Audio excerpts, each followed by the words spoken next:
একটা 10 টাকাওয়ালা বিস্কিট দে তো। হ্যাঁ দিচ্ছি।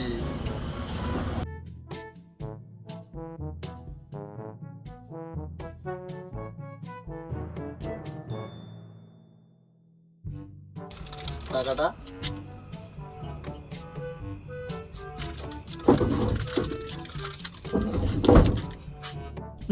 শালা মোবাইলে ব্যস্ত আছে, টাকাটা গান মেরে দিই।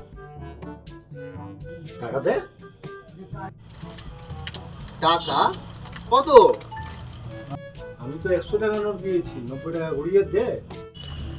ও 100 টাকা দিয়েছেন, আচ্ছা আচ্ছা, তাহলে আমারই বলেছে। আসলে তো দিতে আসো, দিতে আসো। আসলে একটু বসুন, দিচ্ছি, টাকা খুচরো করতে হবে। আসুন ভিতরে আসুন। বসুন বসুন। আসলে এই যে তোমার 100 টাকার নোট। আরে আমি তো ইয়ার কি করছিলাম রে। আরে আমিও তো আর কি করছিলাম।